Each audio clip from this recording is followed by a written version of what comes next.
Сәлеметсіңдер ме оқушылар? Бүгінгі сабағымыздың тақырыбы Ыбырай Алтынсарин «Дүние қалай етсең табылады». Сабақтың мақсаты әдеби шығарманың тақырыбы мен идеясын ашу. Дүние қалай етсең табылады. Француз жұртының бір білімді адамы жазады. 1791 жылда өзім университет деген үлкен школда оқып жүрген кезімде әр жеті сайын Версаль қаласындағы шешеме жаяу барып қайтып тұрушы едім. Сонда әрдайым жолымда бір Антон деген тіленші отырып қайыр сұрап алып жүруші еді. Бір күні тағы сол жолмен келе жатып бір орта бойлы арықтау кісіге ұшырасып, жөніміз бір болған соң бірге келе жатқанымызда әдетінше манағы Антон алдымыздан шығып қайыр сұрады. Қасымдағы кісі тоқтап Антонның бетіне қарап тұрды да: «Сен қарауға есті кісі секілді көрінесің, және жұмыс істеуге де қуатың бардай. Сөйтіп тұрып мұндай жаман іспен өзіңді кемшілікке салып жүрсің. Бай болғың келсе, мен саған ақыл айтайын. Мен де өзімде сен сияқты кедей едім, бірақ сендей тіленшілік қылғаным жоқ елден.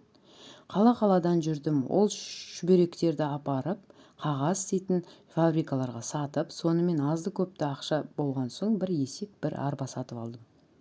Мұнан соң әуелі аздап бара-бара көбірек әр үйден ескі құсқы тұтынуға жарамайтын шүберектерді сатып алып, арбамен жүріп сауда ете бастадым. Осындай іспен 7 жылда 10 000 франк ақша тауып, енді бір қағаз фабрикасына кірістім. Жасым жас, ісіме нық, жинақты және еріншектікті білмеген соң, осы күнде 2 әйдік тас жұртым бар.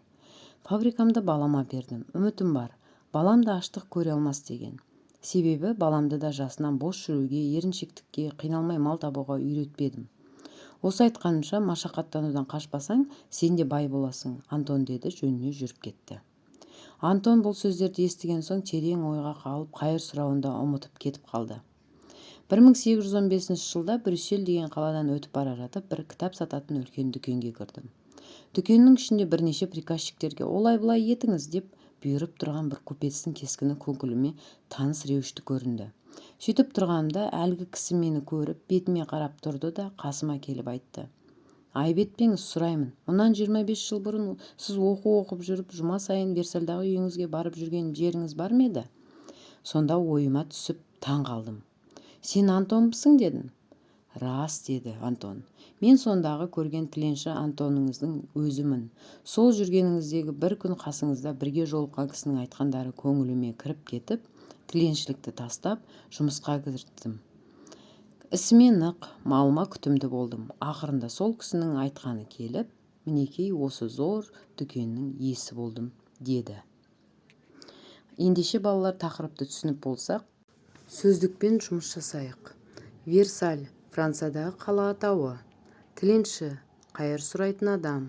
Приказчик, қожайынның тапсырмалары мен бұйрықтарын орындаушы қызметкер. Әйдік, үлкен, зор. Купец, меншігінде сауда жасайтын кәсіп орны бар бай саудагер, көпес. Әңгімеге зер салып, мына сұрақтарға жауап берейік. Әңгіменің басты тақырыбы қандай? Әңгімеде қай елдің білімді адамы туралы айтылған? Антон деген кім? Антон немен айналысатын еді? Антон кіммен кездеседі? Ол адам Антонға қандай әңгіме айтады? Бейтаныс адамның әңгімесінен кейін Антон қандай шешім қабылдады? Антонның бейтаныс адамның ақылын тыңдауы нені білдіреді? Әңгіме неліктен дүние қалай етсең табылады деп аталады? Жарайсыңдар балалар. Тапсырма, болжау әдісі. Антон байлыққа қалай жетті? Қанеке, ойланып көріңдерші балалар. Дұрыс айтасыңдар балалар. Антон жолаушыға кездесті, ақылын тыңдады, талаптанды, түбінде бай болды. Екінші тапсырма. Синквейн әдісі 5 жолды өлең әдісі. 1 зат есім, 2 сын есім, 4 етістік, сөйлем құрайсыңдар, синонимін жазасыңдар. Қанеке, ойланып жазып көрейік.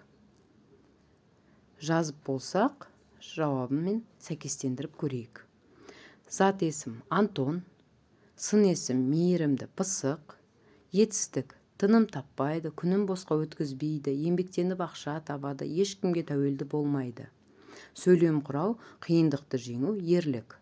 Синоним Антон еңбекқор. Балалар, бүгінгі сабақта түсінік айттық, сұрақтарға жауап бердік. Енді бүгінгі сабақта не үйрендіңдер? Не қызықты болды? Неден қиналдыңдар? Қысқаша сабақты қорытындылап жауап айтайық. Жарайсыңдар балалар.